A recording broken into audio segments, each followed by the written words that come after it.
are Rooster Teeth, who art on the internet. Hallowed be thy website. The tubes be drained, thy will remains. On the webs as well as IRL. Give us this day our daily bandwidth, and forgive us our trollings, as we forgive those who troll against us. And lead us not to fail, but deliver us from time warps. Amen. Hey everyone, welcome to the podcast. Sacrilegious. You know, I wasn't a religious man until about 45 seconds ago. I wasn't sure if I was going to use that theme or not until we got to the forgive us our trollings as we forgive those who troll against us. Yeah, that was pretty funny. That's pretty good. That's clever. Clever young man. Who was that? That was Axeman. AXEMAN. Hey, you know what, Gus? What's up? I was reading yesterday about the Adam Carolla podcast. I guess he does a podcast. Yeah, pretty popular. Like the most popular podcast. I don't know about he makes money at it. What? How do you apparently he makes tons of money. So I've always wondered, how do you make money in a podcast? Is it product placement, or does he read ads in the middle of his podcast? I guess. I mean, I've never listened to it, but I guess there's ads and stuff, and it's like they get great ad buys. Wow. So, man, I don't know about you, but I'm going to enjoy this delicious Coca-Cola while we're doing our podcast today. So. And my Maybach's parked outside. So he makes money. So I guess what you're getting at is we're doing something wrong. I need to listen to his podcast to figure out how he's making money and then do the same thing? If I could give you a little homework between now and the next podcast, if you could listen to his podcast, figure out how he's making tons of money, and then replicate that for the next podcast. We should get in on that. Yeah, we should do it. More than anything, I want free video games and a Maserati. Still not happening. I'm sorry, Maybach. Oh man, I fucked up. You know what? If anybody wants to send a Maserati, we'll take it begrudgingly. Sponsors are going to kill me now. How you guys doing? You ready? You all are gearing up? You're about to take off for E3? I'm pretty excited. Yeah, dude, it's going to be fun. Pretty excited. Well, great. Well, I'm glad we covered that. All right. No, we leave on Sunday at midday, I think, or early. When do we figure that out? I don't know. We leave at noon on Sunday. Yes. We get there just in time to go to the Microsoft Natal Cirque du Soleil experience. Cirque du Soleil event. You guys are going to get to play Fable 3 at E3, aren't you? We are. I think. I don't know about that. Oh, really?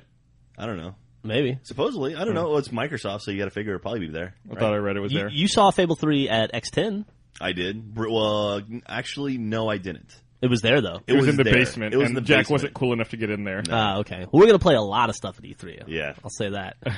I'm excited. We just we locked down Rock Band 3, which I'm pretty psyched about. So, are they going to have... I know they're adding a new instrument. Are they adding a keyboard or a keytar? No one's sure yet, as far as I know. But they have the circles where it's the microphone, guitar, bass, and then they added a keyboard-looking thing, and no one knows if it's a keytar or if it's an actual. Have keyboard. you guys seen the Mega 64 video covering that? No. They have an investigative, kind of like the Alan Wake videos, like the TV shows inside Alan Wake, Gus. Where it's Mysteries of the Unknown kind of thing, where they go and spoof and try to find out what it is. That was pretty clever. I watched it this morning. It sounds funny. Yeah, it's funny. I've been watching a lot of Mega 64 videos lately. Dude, those kids are addicting. We were talking about it after we saw them at PAX East, and it's always fun to hang out with those guys. And after I got home, one night I was sitting at home, Griffon was off doing something important, and I just randomly loaded up their website, and I spent over an hour watching videos on their website. Didn't even realize it. The time just flew. Mm-hmm. Those kids are really funny. They are. Yeah, I rewatched them. I linked my my interview I did with them at PAX East, talking about the music in it, and I rewatched that video probably about 3 more times. Dude, those guys are so much funnier than you. Yeah. It's good stuff. I just try to keep up, man. Just try to keep up. Well, I guess hopefully we'll see them again at PAX Prime in Seattle. Yeah, absolutely. But yeah, so Gus, you are not going to E3 with Jack and I. No. I'm sad about that, actually, because you and we've been to E3 5 times together. Have we been that many? Yeah, Really? It's the first time I've never been to E3 without you. Wow, that's crazy. It makes me sad. The first E3 we went to together, we shared a bed and cuddled. Dude, he's not kidding. I woke up in the middle of the fucking night because I felt something hairy on me. I look over, and Gus was spooning me. In his sleep, he'd rolled over and started spooning me. Wow. Yeah. Were you single at the time, Gus? No, I was not. Wow. But we... Does Jeff resemble whoever you were dating at the time? the tattoos, it's Okay. the same. It's funny, I can't imagine sharing a bed with you anymore. No. I like the way we travel has changed so much. Dramatically. Yeah. So long ago. Another thing about that first E3, it's kind of a funny little piece of history for Red vs. Blue. Bungie showed off Halo at that first E3 that we went to. Yeah. When nobody knew really what the hell it was. And they had a camera set up that took snapshots of people playing it. I've heard this story. And there's a photo of Burnie, Gus, and I playing Halo for the very first time. Yep. Driving Warthogs. Oh, that's going to be a fun link dump. Good luck. And, Yeah, God, how am I going to find that? I don't know. It was on Bungie's website. They had it wasn't just us. It was like a billion photos. We just Yeah. happened to be in one of them. That's great. And it's kind of funny. Yeah, I remember I walked up to the booth, and I believe it was Matt Sowell, who's no longer at Bungie, who was manning the booth I walked up to and was like, all right, here's the controls, here's the controller, go. And he was like standing next to me telling me how to play the game. And the first time when I was younger, when I was like 16 or so, one of the first emails I ever sent, and definitely the first email I ever sent to a video game company, was to Bungie, and it was that guy. It was Matt Sowell who had responded to my email when I was 16. Oh, really? Yeah. That must have been a major moment for And you. then, I walked up, and in my mind, I was, totally, freaking out. Oh, my God. It's, one of the first people I ever talked to on email that I really looked up to. What was the email about? I had a question about what I thought might have been a bug in Marathon 2. Was it a bug? Yeah, it was. I guess it was a known issue. Oh, really? Yeah, it had to do with the. I don't remember the specifics, but I remember there was something wrong with the camera. It had a theater mode, and the toggling between the different views, the default button didn't work properly. Oh, okay.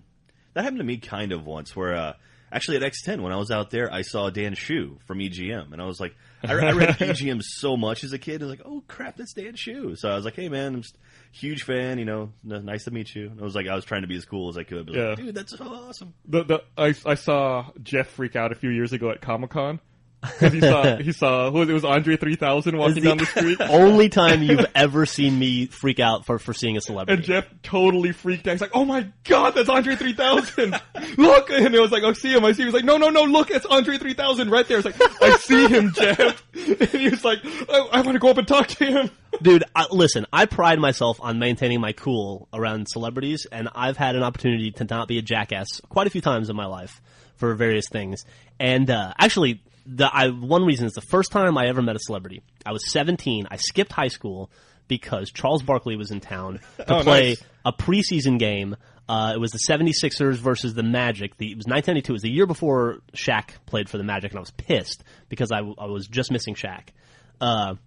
Because he had committed, but he wasn't on the team yet. Okay. And so Charles Barkley was like my hero as a kid, and he was from Alabama too, and I was really excited. So I skipped school to go see him at this sports store, and I had his rookie card, his '87 Fleer rookie card, and this other card, and I went to him and I was like, "Good luck in the game tonight. I'm really excited. It is a great honor to meet you." Blah blah blah. And I stood in line for a half an hour to get, and he signs he signs the baseball cards. He never looks at me. First of all, he just sticks his hand out like this. He's sitting in a chair, horrible posture.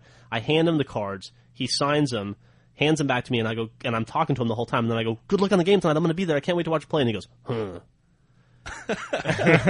And I was like, I am never going to be excited to meet a celebrity again as long as I live because of that cocksucker. I was so crestfallen. I got in trouble because I skipped school.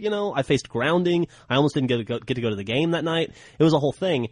And he could not have been less enthused to meet me. And I understand that the guy had to meet a lot of people that day, but maybe even an eye contact or a thanks. It wasn't even it was like a grunt. It was like, ugh. Man, that's gonna encourage me to try to do a better job at events. Yeah, at Comic-Con it was heartburreaking for me as a 17-year-old kid. Yeah, that's terrible. Yeah, and so I was like, I'm never again going to get freaked out if I see a celebrity ever for any circumstance.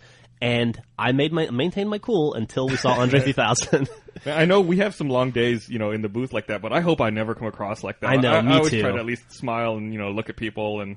Well, you and I hands and stuff. You and I always try to when we can to give a little bit, do a little routine for the people and stuff. Yeah. But it does get exhausting meeting people all day long, and I'm sure on Charles Barkley's level, it's a whole other world. I mean, it's incomparable. But he was there just to sign autographs. At least when you guys are in the booth, you're working, you're grabbing shirts, and you're doing stuff. He was only there for an hour. Yeah, he was there from 11 a.m. to noon, and it sucked. But to my credit, I didn't go up and make an ass of myself in front of Andre 3000. No, you did I not. just stood there and stared at him across the street. We almost had to physically restrain you. So I love Outkast so much, and I love Andre 3000. The dude's a genius. That was at E3? Yeah, that was it at Comic-Con. Comic-Con? It was when he had that show on Cartoon Network. Cartoon Network. The kids show about the I don't know. I used to watch I don't it. remember it. Okay. It was a kid show about some kids that went to like a music school in Atlanta, and they had adventures. It was like 2 or 3 years ago. Yeah, it was a while ago. Now, I saw Steven Spielberg at E3 2006, and that was, like, I think the only time I was like, oh my god, it's Steven Spielberg. And, like, literally, like, he had an entourage of about 50 people sort of surrounding him, and he was rounding a corner, and I had to, like, cut him off to get in front of him to, like, snap a photo real quick. I was like, I think it's Spielberg. that might be the same year where Steven Spielberg sat next to us at the... I think we've told the story on the podcast. Probably. We literally sat... We saw the PS3 presentation. Oh, yeah? Like that intro 7-minute reel they did. Yeah. And he literally sat down next to us. Like, you know how you probably saw it too if you were at E3. Like, you had to wait in line, and they like let you into a theater and like do the little demo and stuff. Like, we waited in line for 15 minutes or whatever. Got in, sat down. The lights dimmed, and as soon as the lights dimmed, the doors opened again, and Steven Spielberg just like rushed in and like sat right next to us. It was us and his kid, one of his kids. Yeah. And I had a Rooster Teeth polo on, and I was like, what are the chances that this kid is into video games and knows who we are? So I like kept trying to like lean my Rooster Teeth logo kind of towards the kid the whole time. Nice. Of course, he was watching the PS3 video and never noticed. Yeah, it was like 2005 maybe. I don't Maybe remember. It was a while ago. That's funny. That wasn't the Spore demo, was it, with Robin Williams? No. When was it? Did you guys see that? No. No? You know what I'm talking about, though? No. So when they were introducing Spore, they had the character creator set up. They brought in Robin Williams to like host sessions where he would like create characters and just like riff the whole time. Like some of the videos that came out were pretty funny. You know what wasn't funny? Jamie Kennedy. God. Jamie Kennedy E3 video we saw the other day. No, that was funny for a whole different reason. Hey, can I tell you somebody else's story? Yeah. Sure. I don't know if I've You ever... want to claim it as your own? No. Oh, okay. I don't know if we've talked about this. Did I ever tell on the podcast Andrew Panton's Steven Spielberg story? I've heard the story. I don't know. I don't if think I've mentioned it on the I podcast. don't know if I've heard the story. This is his story, and it's brilliant. Steven Spielberg, first of all, is pretty famous for being very approachable and nice and likable. Yeah. That's kind of what, like, if you ever hear stories about Steven Spielberg, it's just about how nice of the guy is and how you can approach him at dinner at a restaurant and he'll still stop and take the time to shake your hand and say thanks or whatever. I mean, he's supposed to be just a genuinely nice guy. And Andrew, who, is like the world's best griffball player and probably the world's best Left 4 Dead player. Yeah, for pretty sure. much. And, we deal with an Achievement Hunter a lot and stuff. Great kid. He lives in Vancouver, where they do a lot of filming. And I guess Steven Spielberg was up there filming one day, and he was in a hotel because he had some family from out of town staying, and it was this tall hotel. And he gets into the elevator on the first floor, and he like had to go downstairs and get his bag or something that he'd left in the lobby. So he goes down and gets it, and he gets back in the elevator, and he looks over, and he's standing next to this guy, and this guy is standing next to Steven Spielberg, and they're all in the elevator together. And I guess the guy looks over, realizes it's Steven Spielberg, and is like, "Oh my God, you're Steven Spielberg." And Steven Spielberg's like, "Yes, I'm Steven Spielberg." And he's like, starts to try to make a conversation with Steven Spielberg, and Steven Spielberg's not having it. I guess he had a really bad day or something. Yeah. Who knows? It was an off day for Steven. And Steven Spielberg like rolls his eyes and is like, "Yeah, whatever." And the guy gets off on the third floor, and as he's getting out, he like stumbles and drops his bag because he's so nervous because he just saw Steven Spielberg, and so the doors can't shut. And Steven Spielberg's like, "Come on, buddy, really? Are you going to take all day?"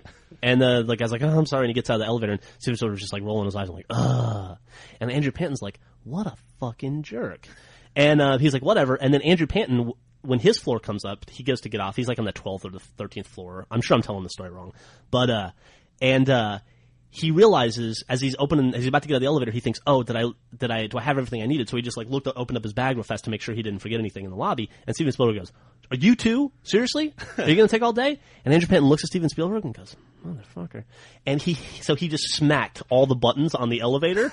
So he hit every floor because Steven Spielberg was getting off on like the 24th floor, and he was like on the 10th or 11th or 12th floor or something. So there were like 15 floors between them. And so he just smacks all the buttons so he hits every one. And Steven Spielberg goes, "What?" And he just ran out the door. And the elevator shuts, and poor Steven Spielberg had to stop at every floor on the way out. Man. That's fucking funny. That's brilliant. I thought it was going to turn into the Saturday Night Live Back to the Future elevator ride. You remember that one? No. Michael J. Fox, when he hosted, and it was like Kevin Nealon kept singing the Back to the Future song, and someone else got on and he sang the Family Ties song. Nope. All right. You don't remember that? No. Gotta get back in time. Nope. You don't remember that? No. Okay, No. fine. Well, we were on a roll there for a second before Jack killed it. Man, way to go, Jack. Anyway. Way to hit the brakes. So, y'all are going to see Valve. Oh no, Valve canceled their. Man, their I don't know right? what's happening with Valve. Yeah, we were locked in to go to that Portal 2 event, and it's been canceled. It's and been they're replaced with a surprise. Did you RSVP for the surprise? Are y'all going to that? I don't know exactly what's I didn't going on. RSVP. Well, you couldn't RSVP for the surprise. We could schedule an appointment to play Portal 2 at the Valve booth. I didn't do that. Did you? We should probably do that. Yeah, we should do that. I'm a little overwhelmed, to be honest with you. Like, this is the first year we've gone as, like, quote-unquote press. Usually when we go for Red vs. Blue, we just go for fun or to meet, like to go meet people, talk about making machinima in their game or whatever. And so it's, like, there's a schedule that Jack's keeping, and it's getting more and more full. It's daunting to me because I'm very bad at that stuff. Make sure you put it all into your iCal and sync it to your phone. I really should. I was having issues with that. You're going to have to help me with the iCal stuff. I've got it locally, but for some reason I can't, like, put it online. So I read a rumor that some people are suspecting that, I guess, Valve's Surprise is a new version of the Source engine. I read that too. Yeah. It'd be pretty cool if it was. That being said, there have been rumors that it's every single possible Valve thing it could be. That's true. That's true. Who knows? I heard it was StarCraft Ghost for some reason. So I guess I will find out in like a week. Steam on the iPhone. I'm calling it right now. That'd be great. It's a second app store. They're on distribution channel. Dude, Netflix for the iPhone. You excited about that? Yeah, I can't wait. I'm pretty excited about it. I don't know that I would use it very often, but maybe I would. But my kid will, like in the car. Yeah, it's great that it's going to work over 3G. Yeah. Which is incredible. It's fantastic. Oh, also iPhone 4, by the way. Yeah, iPhone 4. That came out? Did they announce that? God, I feel so bad for them because of that stupid Gizmodo thing. Because had no one known that was coming, if it had only been pure speculation, that would have been a tremendous announcement. Dude, okay, so the Gizmodo... I mean, it still was. So but people were bitching that the Gizmodo guys got banned from Worldwide Developers Conference. How can you bitch about that? I know. Of course you're going to get banned. I was reading some of those comments, and they were like, "Oh, this is Steve Jobs at his typical Steve Jobs banning people who were trying to help him." Like, what? What are you talking about? Yeah. Good Lord. It's like I hope those guys are banned from every Apple event forever. Like I feel like CES went too light on them. Yeah. When they had that TV Be Gone prank a few years ago. So you guys gonna get one? I am not. Well, I did the thing like there's a number you can dial. It'll tell you if you're available to get an upgrade, and I'm not available till January. But I don't know if that counts with the 6 months early thing. I think the 6 months early thing would work in your favor. Yeah, I think so. So if that's the case, it'll be available in July. So I might be up for it. I'm getting 2. Well, you're still on the 3G, aren't you? Yeah, I'm still on the 3G, and we've had both of our phones now for more than 3 years, or 2 years. I'm sorry, 2 years. So we were eligible anyway. And although I got to say my 3G is still working like a hoss, I've never had any problems with it. But that video chat, what is it? FaceTime? FaceTime doesn't appeal to everybody. I can understand, but with as much as we travel and as much as I like my kid, like that thing would be invaluable for us. More than anything, I think the feature that I like most is the ability to shoot HD video. Yeah, that's going to be very exciting. Even if I don't care so much about. I mean, having iMovie on there and being able to edit on the phone is cool and all, but I'd rather just do it on my computer. I would never do that. Yeah. Yeah. I think for most end consumers that's fine, but because of the job we have, I have Final Cut on my computer and on my laptop, so I feel kind of dumb because I just bought a Flip last week, and now I'm not going to need one. So I wonder if it'll kill Flip. Like there was a big article on a tech site I read the other day that was like, "Is the iPhone 4 the Flip killer?" Well, it might eventually. I think for now, no. Simply because I'm a little shocked that the iPhone 4 still will only have at most 32 gigabytes of storage, which seems like a lot, and it's fine. But once you start putting your music, your apps, movies on it, you don't have very much space left over for HD recording. I don't think that'll be a problem for me. I have an 8 gig iPhone, and I'm not close to filling it up. Really? Yeah, I don't put a lot of music on my iPhone. It's not something that I ever really need. But see, you put like 2 or 3 movies on there, and immediately it's full. Yeah, I don't really have any movies on my iPhone either. Yeah. I don't know. Yeah. Well, okay. I like that movies now are coming with a digital version of it too. So I've got like Dark Knight, and I think I've got Up and a few other ones. They should all do that. Yeah. Normal. I know you're not supposed to do it, but normally, if I own a DVD and I want to take it with me, I'll just rip it with Handbrake and put it on my phone and take it on the go. But they definitely should make that easier. I guess now that we have the iPad, I really wouldn't use my iPhone in that capacity anymore anyway. So, but yeah, I thought it was curious that they kept the memory the same, still at 32 gigs. Did you see some of the iPad announcements they made? Like they sell an iPad every 3 seconds. Yeah, that's crazy. That's fucking awesome. That's nuts. That's really awesome. What's weirder about that to me is I feel like they still don't have enough volume to satisfy the demand for it.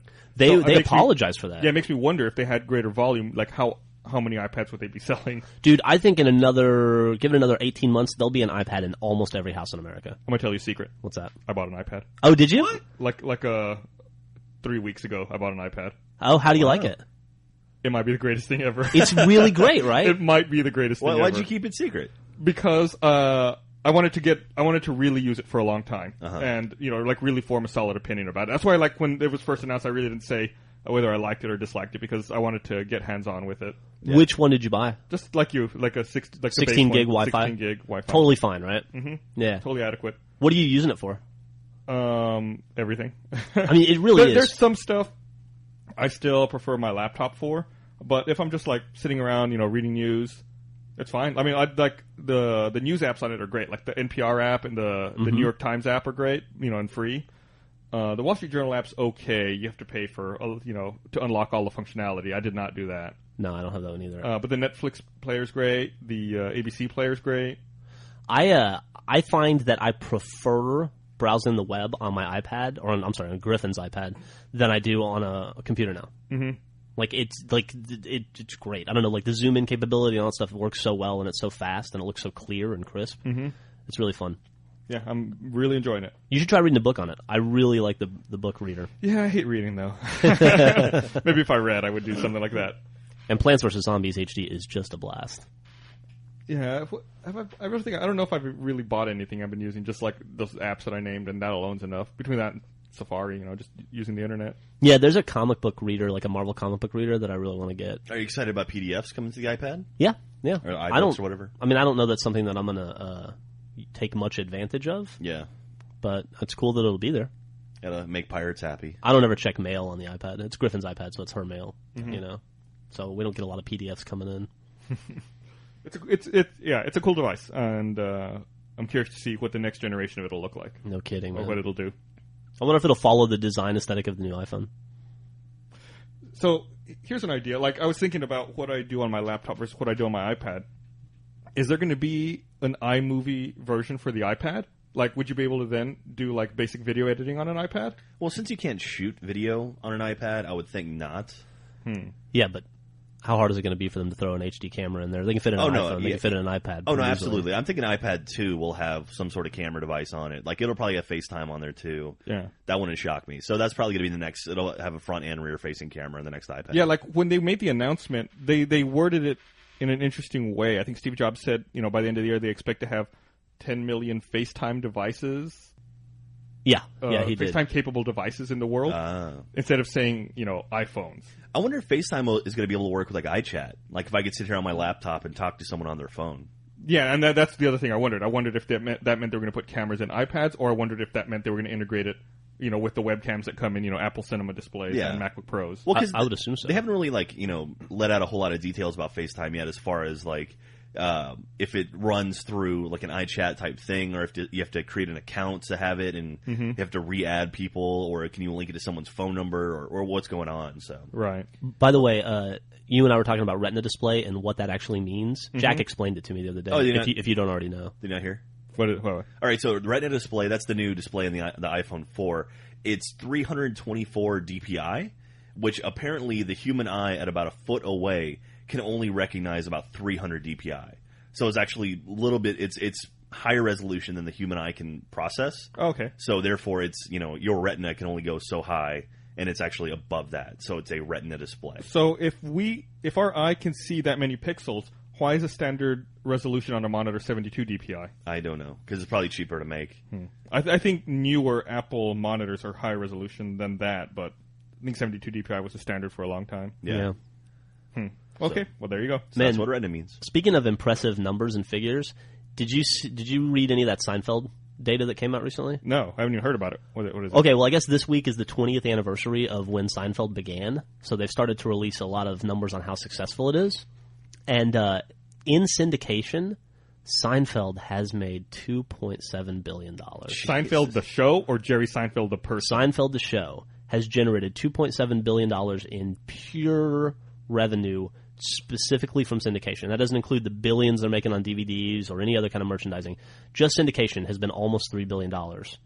And Seinfeld and Larry David as co-owners get a portion of that nobody knows, but they estimate that Seinfeld gets about $85 million a year still from Seinfeld. Wow. The show, they broke it down. There were 180 episodes of Seinfeld, so that in syndication, each episode of Seinfeld has made $14 million. How fucking crazy is that? You know, I was watching, you know, most nights I watch Seinfeld on syndication on our local Fox affiliate. It comes on like at 11, I think. And the other night, they played the pilot. And it was the first time I'd ever seen the pilot for It's Seinfeld. terrible. It's really bizarre. The only funny thing about that pilot is the fact that George is George. Like, everybody else's character is kind of unformed and kind of weird, and they're feeling it out. But Jason Alexander had it from day one. Also, Kramer, not called Kramer. Yeah, what was his name? Kessler. Kessler, yeah. And they were at a different restaurant. The waitress was a character, and it was really bizarre. It was back then, too. It used to be called the Seinfeld Chronicles. Right. I think the first few episodes, maybe the first season was the Seinfeld Chronicles. Also, I guess the first 4 episodes were summer episodes, and they were facing cancellation every week. Man. And so, like, they were talking about on Howard Stern the other day where, like, their publicist would call, it would come on Wednesday nights, and every, like, Tuesday, they would get a call from Seinfeld's publicist that were like, can you please put Jerry on Wednesday morning to promote the show? We're fighting for our lives here. We're going to get canceled. You've got to help us out. Like, it was really touch and go for them for a while. And now he's making $85 million a year for a show that ended 12 years ago. For fucking reruns, dude. That's crazy. And you know who's not making $85 million a year?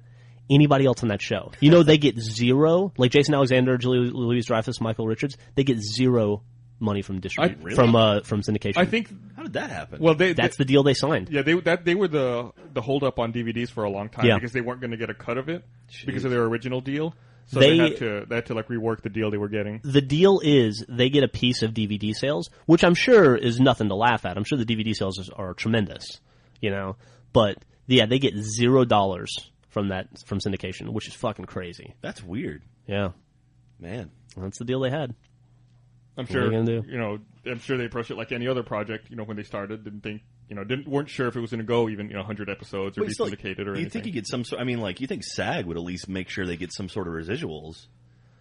I think they have to get some sort of residual payment every time. I mean, they have to get some sort of base residual payment, but they don't have any kind of syndication deal where they get a cut of syndication.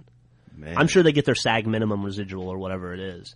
But yeah, they get nothing out of syndication, which is crazy. How do they not? How does their agents not renegotiate that contract after how many years of that show? They run? Renegotiated the contract in the last season, and syndication just was not on the table. It was not an option, and so they ended up getting DVD rights in the last season. Then those were even disputed, like you were saying, which is why the DVDs took so long to come out because they got this huge, battle over their cut of the DVD sales, which they eventually worked out.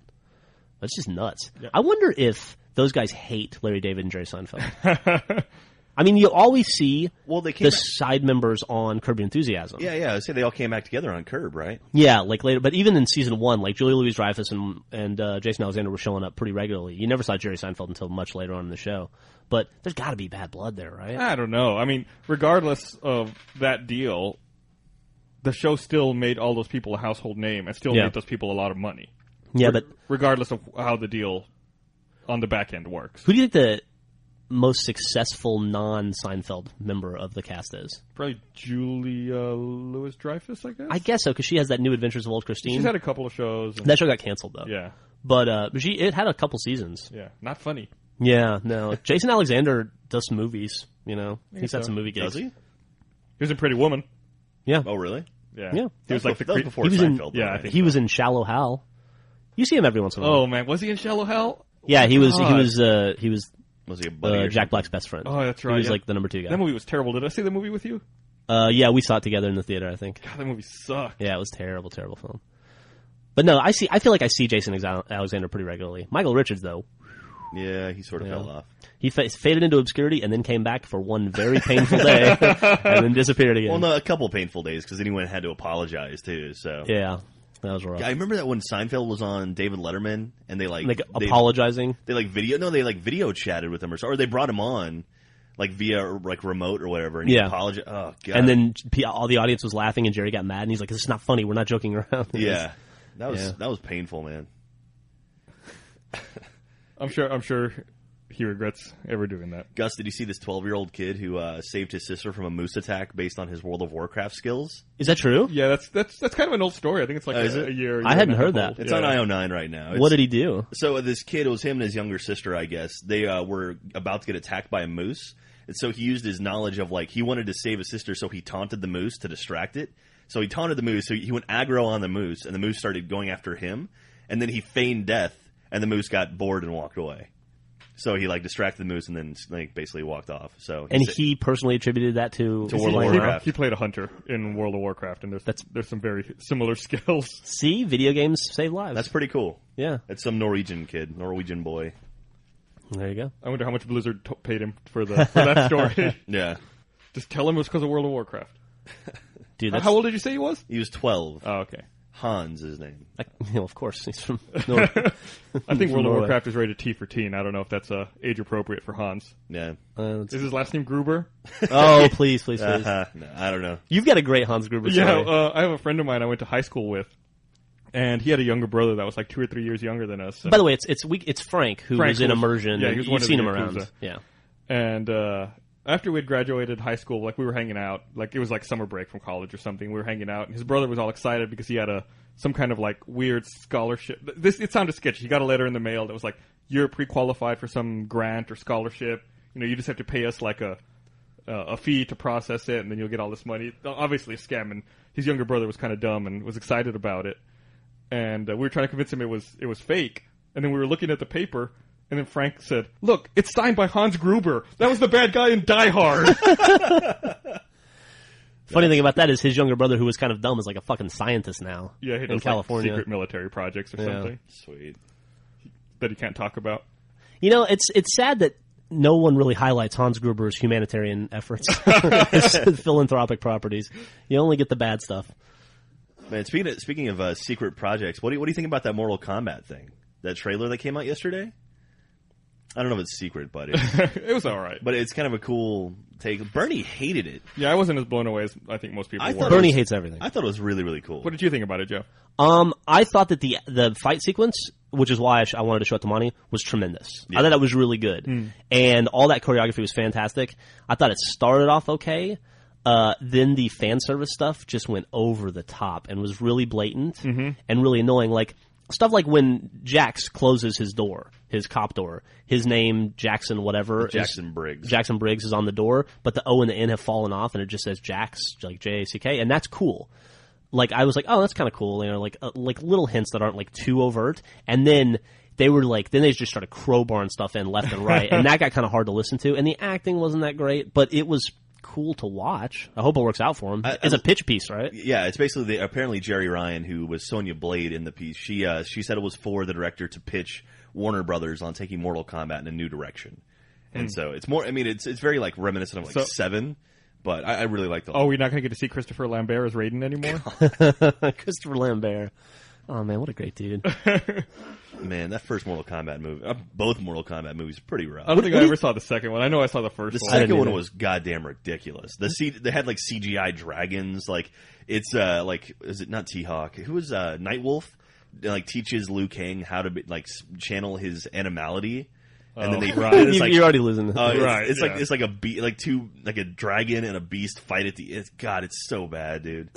Back to more important things though. What is your favorite Christopher Lambert movie? There's only one answer to that, right?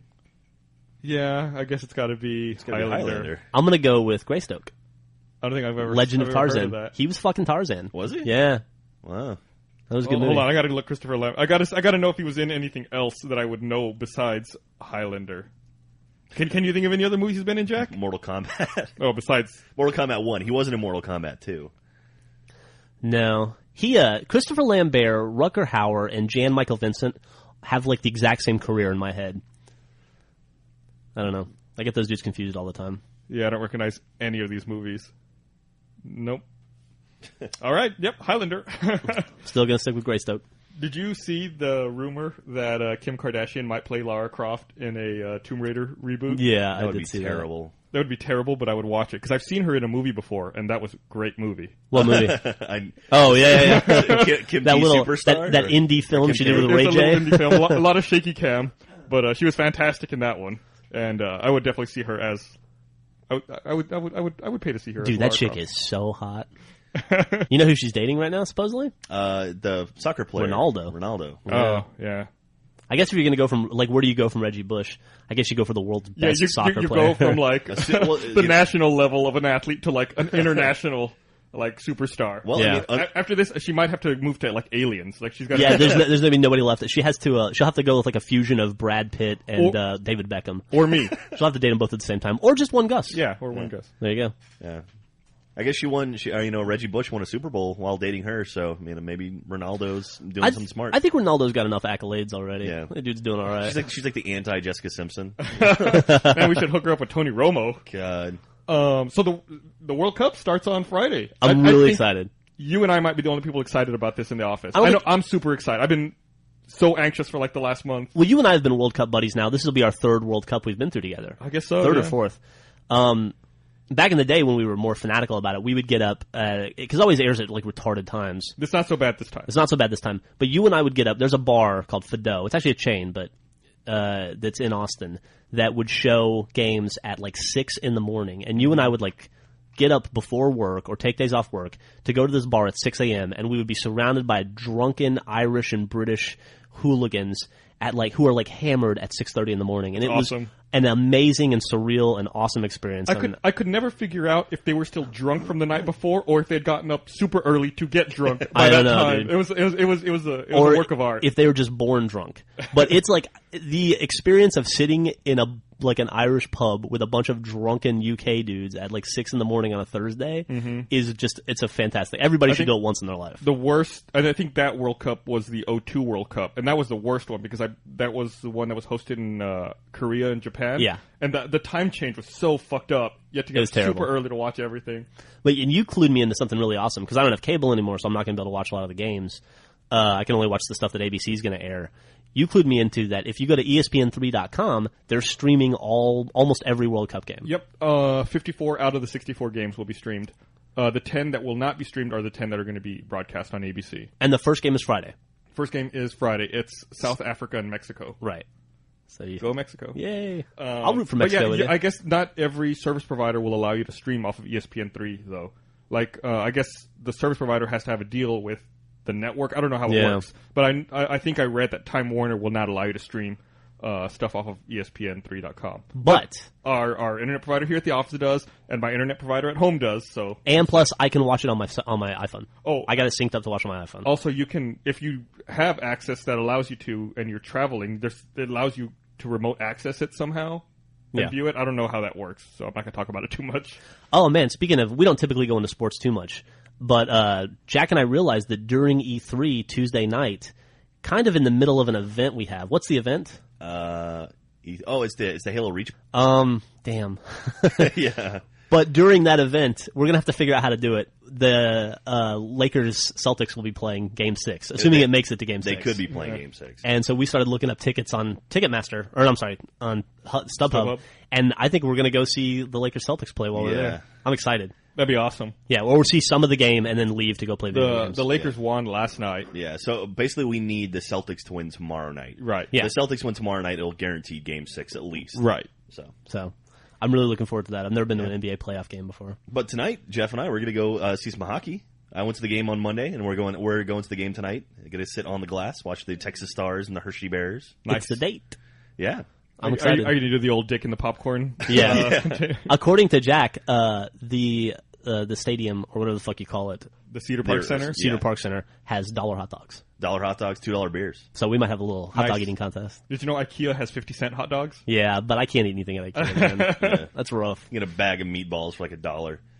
But yeah, that's it should be awesome. fun. The game on Monday, so the Stars are up 2 games to. They were up 2 games. The game on Monday, they came out strong. They were up 3-1 in the first period. It was like everything was clicking, and then the Bears put 5 up unanswered and beat them 6-3. And it was pretty painful to watch. You know, I haven't talked about this with you yet, but I just remembered you talking about IKEA. Just reminded me. Over the weekend, Griffon and I were in IKEA buying stuff for the house, and we were buying some fabric because we made some curtains for the living room, which are lovely, by the way. And I got into a bit of a fight with a deaf lady. What? Yeah, she was this old woman. She was like, I'm going to guess like 55.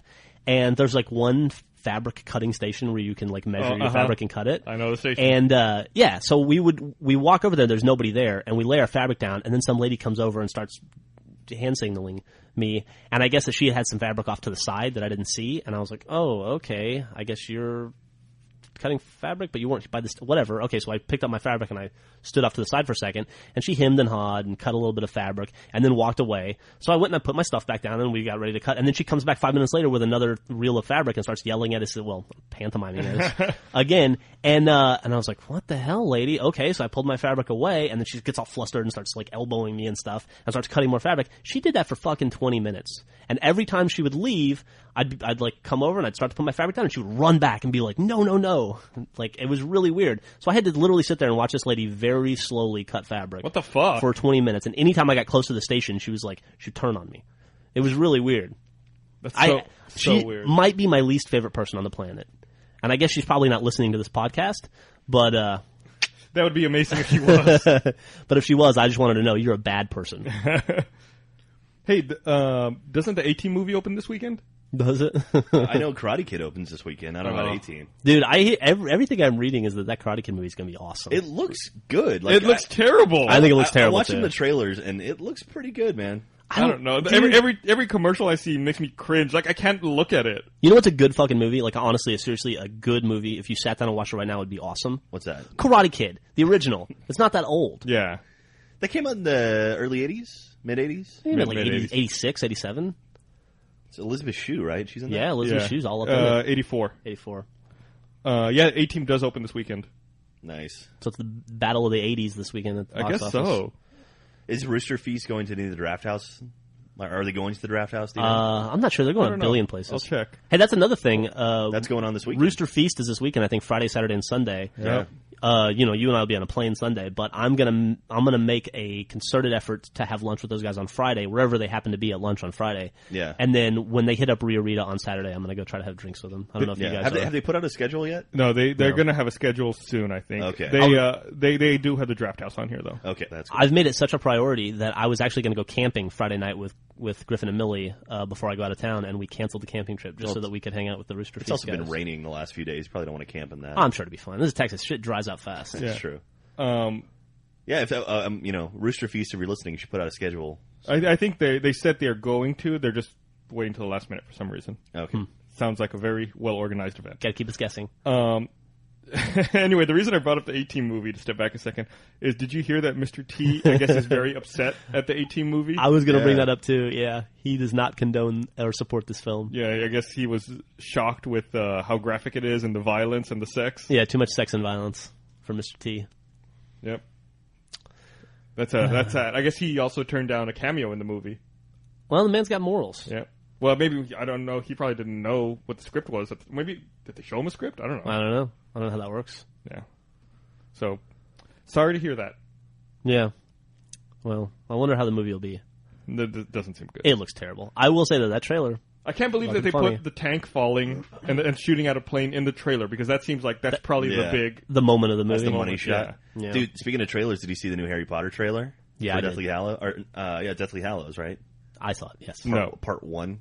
It was fucking fantastic. Oh, God, Dude, I'm so excited about that. Yeah. I was unpacking. I'm moving back to my house right now, and I'm unpacking all my boxes, and I found all my Harry Potter books, and I'm like, I might have to reread the last one again. I'm waiting. I was really tempted to start. When I think about reading Harry Potter books, I think about starting at book 4, because 1 through 3 for me are just kind of kids' books, and I don't know, they're not as engrossing. 4 is when it gets really good to me. Yeah, but I've been wanting to reread 4 through 7 for a while, especially 7. But I think I'm trying to wait until Millie's old enough to read them too. Wow. And to get it, because I think it'll be a fun thing to share with her. So I got a couple of years to go, I guess. Yeah. When did you start reading, or how quick did you read Harry Potter? Like after, or like what book did you pick up? I started with book 4. Griffon was like, when book 4 came out, we were actually at Comic-Con when book 4 came out, and the day it came out, Griffon was like, we have to go get this book. And so we went and found it the day at like a Beat Alton on the day it came out. And we read the entire book at Comic-Con. Wow. And then I don't think it's taken me longer than 2 days to read a single Harry Potter book. Yeah, I started reading it right around when book 3 came out. and I was going on a plane. I was living in Florida at the time, and I was on a plane trip going from Florida back to Austin. And my friend, she gave me the first book. She's like, "Here, just read it. Give it a shot on the plane. You'll like it." And by the time I flew back to Orlando, I was up to book 3 and read it. I read books 1, 2, and 3 in Austin, or I'd finished 3 on the way back. And I just got hooked. Man. Yeah, it's it's untouchable as a series. I have a question. Shoot. Who the fuck is B. Dalton? He's a bookseller. Yeah, Barry Dalton. You don't know him? I don't know. It seems like a weird name to me. B. Dalton. Who are the Brooks brothers? I don't know. Who's anybody? It's so weird. I agree. Okay, whatever. No, it's That's a weird aside. just I don't understand it. Yeah. Whatever. Who the fuck's Amazon? Jeff Amazon Bezos. They introduced the Harry Potter trailer at the MTV Movie Awards, which had problems on its own. Did you see the recap of all the F-bombs dropped during the MTV Movie Awards? I appreciated that. God. I'm surprised it's not a bigger deal, People complain and bitch about cursing on TV. And Did you watch the MTV No. Movie Awards? I don't have cable right now. So. Oh, yeah. I wonder how Aziz Ansari did. I like that guy a lot. Yeah. No idea. Apparently, the three, none of us have cable in here. We suck. Well, I'm getting it tomorrow. So. Apparently, from what I read, it was one of the worst ratings-wise. Really? And worst viewership-wise, and apparently hockey beat it, which is a big deal because... Jesus. Yeah, hockey doesn't do well on television in America. I guess nobody tuned in for it. And they had clips from... Well, none of us did. Yeah. Tom Cruise was playing that character from Tropic Thunder. I thought that was really bizarre that he would reprise that role so long after the movie came out for no apparent reason. It might be to start promoting that Night and Day movie. Why doesn't he? He could just do a character from Night and Day, or another character. But he got a lot of buzz from that character. Yeah, that's true. I think that's a character people like, and he's trying to erase the crazy in people's minds. I will say that I watched that video of him and J-Lo doing their deal, and I was pretty impressed. Yeah. Tom Cruise is in good shape and all, but that dude's almost 50. He's like 47, 48. Have you seen the Night and Day trailer? Yeah, I think it looks great. It looks good. It's like, God, Tom Cruise, you are bonkers, but you make good movies. No, dude, that's the thing about Tom Cruise. He's a terrible human being, I think, probably. But the guy's a fucking... If you put a camera in front of him, he's awesome. I saw a TV commercial for it last night, and I was like... I hadn't seen it... I'd seen the trailer before. I hadn't seen this TV commercial, and it had some new stuff. I was like, everything in there looks great. I want to see this movie. Yeah, absolutely. Yeah. Dude... Like Cameron Diaz, like sitting backwards on a motorcycle and firing it looks... No, it looks pretty cool. It looks awesome. It seems the weird thing to me is there's another movie out right now, that Ashton Kutcher movie, what's it called, The Killers, the Ashton Kutcher Katherine Heigl movie, that based on the trailer seems like it has a very similar plot line. Yeah. Well, they all seem kind of like Mr. and Ms. Smith too, right? Right. But man, Ashton Kutcher and Katherine Heigl, I can't. The only worst pairing I can think of was that other Katherine Heigl movie, The Ugly Truth, with Gerard Butler. I know. It's like, man, they seem like the two people I would least like to see in a movie, and then put them in a movie together. No, well. I assume no one here saw that movie. No. Oh, well. Maybe it's a great movie. Maybe we don't know. Maybe we're just judging. So one day it'll show up on Netflix, and we'll watch it, and we'll be like, I have to apologize. Start a podcast off. I need to apologize for something I said last year. I sincerely doubt that. So, should I even try to talk about Glee on the podcast? No. The series, or season finale was last night. No. I'll leave it at that. It was good. A lot of cliffhangers for next season. Okay, great. All right, and then we're done. Cliffhangers for next season. They might sing a song. Will Bobby pass his chemistry test? It's the end of the school year. Actually, whoever made Glee did the smart thing, and they made all their kids sophomores. So it's like they have that cast for at least 3 full seasons, or even 6 seasons if they split it up. But yeah. So anyway, someone was smart on that, and that show is getting ridiculously big. Okay. People like that show. Okay, here's something that we can talk about. You'll appreciate this. So Glee's gotten so big, they do this touring show now, where like the kids from the show perform. They're all actual performers, and so in the show, there's a kid who's in a wheelchair. In real life, he's not in a wheelchair. He's a walking normal. He's an actor who plays a crippled person, exactly, a handicapped person. In the touring show, he's in the wheelchair. Of course, he's playing a character. He's playing a character. Why How wouldn't is that not offensive? Why would it be offensive? He's reprising his role. Why would that be any more offensive than him being in a wheelchair on the TV show? Because it's For some reason, that bugs the hell out of me. There's absolutely no difference between him playing that character on television and him playing that character on the stage. But if it was the Glee play, if it was like on Broadway, would you have a problem? They're not playing characters on the stage. They're they're performers on the stage. Are they performing songs from the show? They're performing songs, yes, but they're not in character when they're performing the songs. They're just sure they are. How do you know they're not? People, I don't know. I haven't been to it. Let me put it this way: they sell it as a Glee tour. They don't sell it as the so and so and so and so and so and so tour. I don't know. So people are going to see the characters they know from the show singing the songs. Well, that they know from the show. They're not going to see the actors. But then on the show, there is one of the girls is pregnant. She's fake pregnant, and she's during the stage show. She's not pregnant. Okay, she should be fake pregnant. She should be fake pregnant. So if that standard lives up for that kid, you got to do it for both of them. Well, yeah. So the problem is with her, not with the kid in the wheelchair. Well, it could be either way. No, because he's still playing the character. You're going to see the Glee show. You're going to go to the Glee show because you watch the Glee show on television, and you go to see the Glee people sing the Glee songs from the goddamn Glee show. It's like being upset if you went to go see a play about FDR's life, and the actor who was playing him was in a wheelchair. Yeah. He was in that's the character. You're absolutely right, sir. That is a fantastic analogy. I did a across the room high five. Yeah. God damn it, you've never been more wrong. I'm sure I have been more wrong about other things, but anyway, that really bugs me because that kid doesn't. Well, you really bug me now. Whatever. All right, I'm done. It's been a while since we've had a good disagreement. I cannot understand. I can't believe I'm the only one who gets bugged by that. I can't believe you're not bugged by the pregnant chick. That's the one that's wrong. She's the one that's half-assing it. She needs to put that baby bump on and get out there and waddle around on stage and sing. Or she really needs to get knocked up. She needs to just commit to the character and get knocked up. Is she hot? Yeah, she's. I'll help her out. Okay. There's a bunch of hot girls on that show. I think you'd like it. Well, I don't know. I do love wheelchair singers. I was unsure about the show, but then like the third episode, they have a bikini car wash while these girls are like singing and soaping down trucks, and I was like, okay, yeah, this show's won me over. So how many more bikini car washes have they had since then? None. Yeah. But they've had a lot of really hot girls. So the show peaked, is what you're saying? Yeah. Episode 3. Hulu, here I come. Oh, isn't Hulu coming? What did you tell me? There's speculation that Hulu is going to be coming to Xbox Live and the iPad. We talked about that. We talked about the Xbox Live. Yeah. But now Reuters is reporting it, right? Yeah, Reuters saying it's coming out on multiple platforms, so with Xbox being one of them. That'd be awesome. That'd be super, super awesome. Another reason I love my iPad. Do you think they'd announce that, and then that's also when they'd announce start charging for Hulu? I'll pay for Hulu. I'd be happy to. Yeah, I bet they'll charge for that, other platform access. Yeah. But I'm sure they'll always have a free level. Well, Hulu is on the web. Hulu uses Flash, right? Yeah. So they're going to have to make a conversion to HTML5 to show up on the iPad, and that's going to cost a lot of money to do, I would imagine. So they're going to have to support that some way. Man, you're thinking hard. I'm thinking about it. It might not be that bad. Like,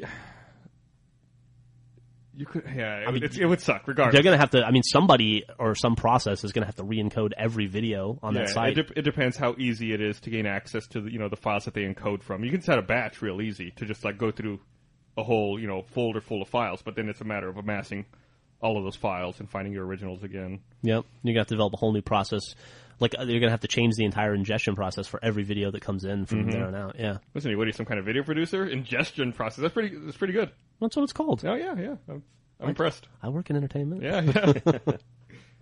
Yeah. I don't know how they'll do it. It's interesting. Yeah. How does YouTube play on the iPhone? How does that work? Because I know they have an HTML5 beta site, but you could watch YouTube on your phone before they had the HTML5 beta site. Yeah. But it wasn't everything on YouTube. Right. Certain things. I think they were slowly converting everything to H.264. And now I think when they upgraded YouTube to go HD, that's when they started bringing the H.264 to the main site. Gotcha. So I think it's all based on that now. Okay. That makes sense. Well, maybe Hulu. If YouTube could do it with all those videos, Hulu should be able to do it. Yeah. Absolutely. Think about the number of different sort of formats that YouTube gets in, like people uploading everything, like M4V, AVI, all that crap to Hulu's probably got some sort of standard they request. Right. So it's got to be a little easier. I would imagine. I don't know. I don't work at Hulu. Good call.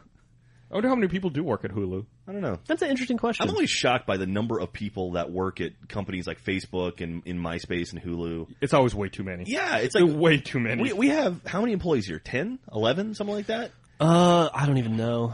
Too many. And we run. Yeah. I'm shocked at the number of employees we have at Rooster Teeth. It's too many. Like most of those, web companies, they have a lot of salespeople. Yeah. That's what makes up. That's what you don't think about, and I can't imagine how depressing that would be. Oh, hey, before I forget, we Jack and I think we talked about it in the last podcast. We were very excited because a fan was very nice to send us essentially a 6-pack of Duvel. Oh yeah. Oh right. Oh yeah. Okay. Yeah. Which was very cool. I got a funny story about that. Yeah. But or actually, it's probably your story. You should tell. But on top of that, earlier this week, we received a care package from a person on the site, or let's say a listener to the podcast, who would like to remain nameless, but who is He specifically requested hands down, he or she. Hands down, he or she. Well, Yeah, let's didn't not- we let's- determine that we have the highest male audience of any other Very website on much, the yeah. internet? Yeah, let's not Yeah, compare ourselves. it's obviously a him. Hands down, a true hero. In the most pure sense of the word, he sent us 6 bottles of scotch. That and he did it the right way too. He ordered them locally in town and had them deliver it. That's great. As a welcome gift for the new office when we finally move in July. And it was nice scotch. He sent an 18-year-old bottle of Lafroig, which is like my favorite scotch. And I've never even seen 18-year Lafroig. I usually drink 10-year, and from this, or sometimes 15-year. And it was like every bottle we pulled out was better than the last. It's funny because I was at the Colo when the delivery got here, and I guess I got here just a couple minutes afterwards. I was walking up the stairs, and you were like, "There's nothing here." I did. I tried to block you. I didn't want you to like, see well, it. what's going on? Yeah, and so it was a big struggle whether we should open them up and immediately down all that stuff. Because Gus and I could go through 6 bottles of scotch in a week, easy.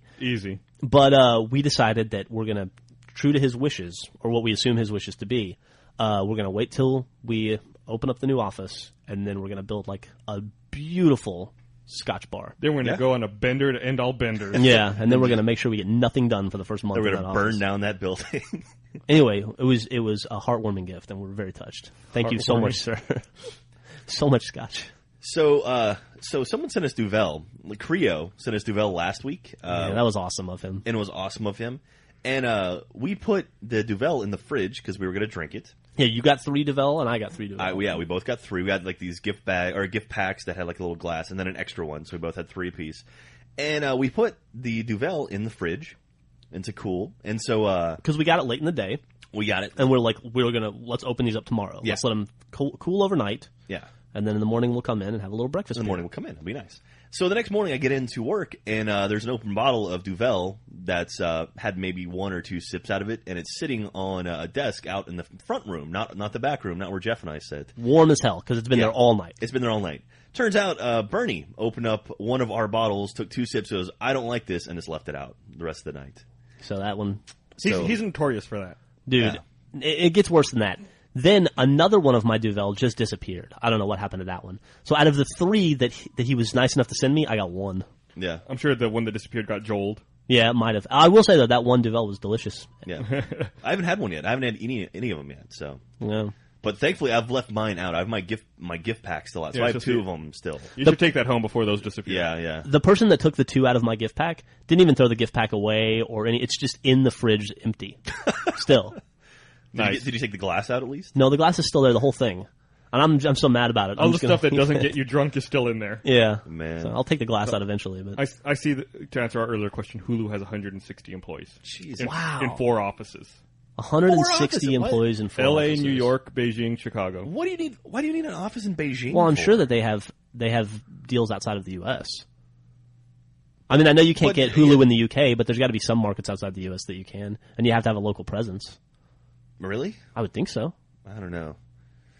Well, 160 employees for an operation the size of Hulu seems like a lot, but compared to like Facebook having 1,000 employees, Yeah.